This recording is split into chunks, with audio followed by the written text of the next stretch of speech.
And now it's time for my real thoughts on the episode. I wasn't too crazy about the fourth wall breaks with Pinkie Pie literally shaking the camera. And the puppet dimension was a bit off-putting at first, but after a while I got used to it and I find it fascinating. I guess NerdCat TV has become canon officially. Although these little fourth wall and live action guys are kind of on my shark jump list. Another thing to think about is that what we often dismiss as a lot of bunk here in the real world could actually have merit in the Pony universe. I wonder if magic and potions and dragons and things can be real in Equestria.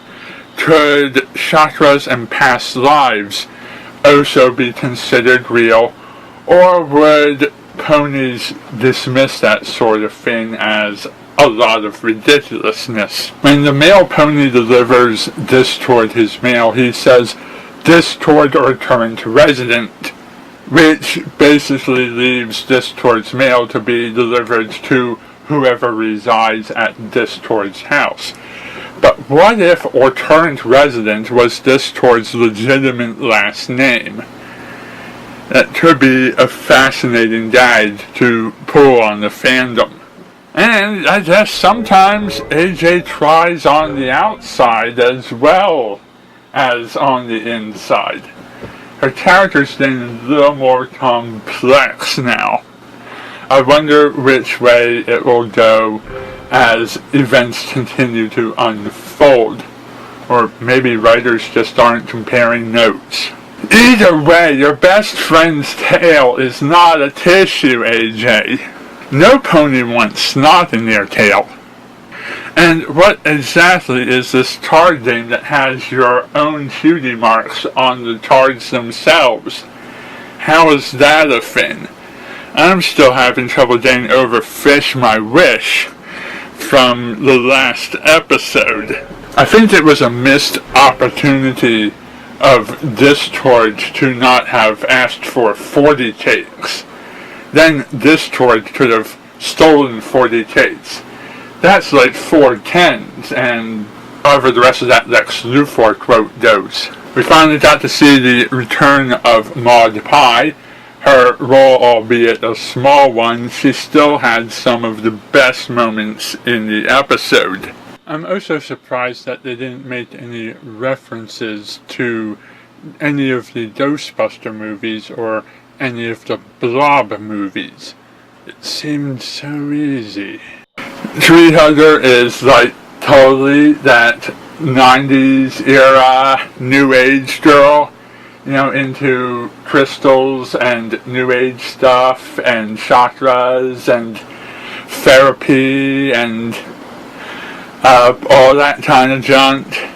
You know, this is the character that finally fits the Tiny Toons mold of Shirley the Loon, which is where I was trying to place pony characters in a previous Ponies Remind Me Of segment when I was doing my topic on bulk biceps.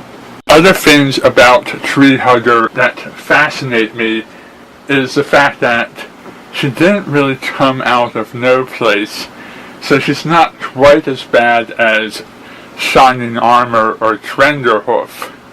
In fact, I think she's a lot more well received than those characters.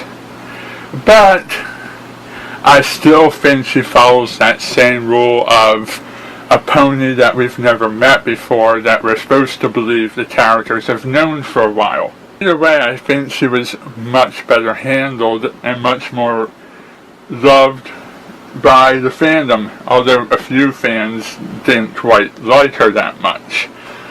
I personally found her character to be interesting. If this was back in the 90s, I'd say she was that total cliched character that the 90s did all the time. But as a one-shot pony character, she's actually very fascinating. And some of the things I liked best about her is that she went head to head with Discord in several situations, and almost nothing frazzled her. She never lost her temper, she never yelled at him, she never raised her voice, she never snapped or freaked out. The only things that really got to her was seeing the puppet in the portal, which only gave a slight bit of panic to her voice, and then she mellowed out again, and having Discord hug her, and her own response being that she didn't feel she could hug him from a place of authenticity yet. This is a perfect character to represent the element of kindness if Fluttershy wasn't around to represent that element. And I tend to wonder why Fluttershy would have been chosen over Tree Hugger by whatever destinies assigned the elements to different ponies. We finally have, in a world where Twilight Sparkle has Sunset Shimmer, Starlight Glimmer, and Trixie, and Rainbow Dash has Lightning Dust, and Pinkie Pie has Cheese Sandwich and Party Favor, and Rarity has Toto Pomel, an equivalent that embodies Fluttershy's personality perfectly enough to be her other. I'm even starting to wonder how Tree Hugger would perform over Fluttershy in many of Fluttershy's major episodes. This Toad's house was amazing to see, or his little corner of chaotic space. It reminds me a lot of some of the imagery that was used on Krypton during the Superman series, as well as many other popular sci-fis like Men in Black and Star Trek, and a great many other things of that genre. It just perfectly fits in with that otherworldly experience. It was also awesome to see this and not notice it at first, but see it when you really pay attention, that Discord is actually dirtying his house as opposed to cleaning it as part of his morning chores. I thought that was fascinating. The new dresses for the ponies, that was a nice touch. Completely skip over another Art of the Dress episode and all that other season 1 build up to the gala and get straight to the gala itself and revealing all of these new looks. We're not recycling dresses from previous episodes, which made sense. It's also nice to know that Lyra represents at least one other Ponyville citizen who got a ticket to this thing. Smooze could have been a great villain if he had been written as a villain, as opposed to a force of nature that just does whatever Smoozes do and was causing mischief in no fault of his own. I mean, everything Smooze did was because it was his nature to do that. He wasn't being deliberately mean or evil. But if the Smooze wanted to be evil, he would be a great villain.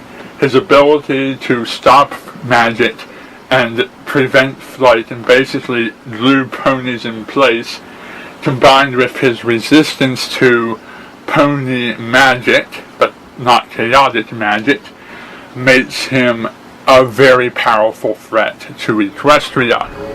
So, as far as characters go, Smooze is a bit of a kleptomaniac, basically stealing everything that's not nailed down. I thought Smooze doing the greed thing and swiping everything that was shiny and precious was a lot more interesting then seeing Spike do the same thing and having the same results in Secret of My Excess. Was also disappointed that in all of the references we were getting, we didn't have a reference to Discord and the Smooths being a couple of wild and crazy guys. So interesting to know that ponies can change their names. Another thought, please don't make this a party of one. But honestly, I've been noticing throughout season 5, there's been a lot of title drops referring back to the titles of other episodes. In this episode alone, we got title drops for Party of One and Best Night Ever. And in previous episodes, there was a reference to It's About Time, and I think perhaps a few others. I would have to sit down and watch season 5 straight through at the end to see how many times this situation comes up. If Discord's been showing a lot of restraint recently, he could have at any time lost control and reverted to his old ways, acting out in anger and destroying the entire gala. But instead of doing that, he channeled his emotions into things like stand-up comedy. And when he did finally snap and lose it, he targeted specifically Tree Hugger, not the entire population of the whole gala. Is Celestia being serious when she says this was more fun than she's had in years? Does she not remember the last gala? In your own personal opinion, what was the more fun gala? Bringing Discord along with the Smooths to unleash all kinds of chaos, or have the main 6 have each 6 separate mental breakdowns and watching them all snap and go crazy? And that fascinated me was the line Tree Hugger said about Sonic Bliss. Not only does that sound like a really cool title for some kind of rock band, but it also reminded me of the Brony community member Lightning Bliss. In all, the episode was very enjoyable.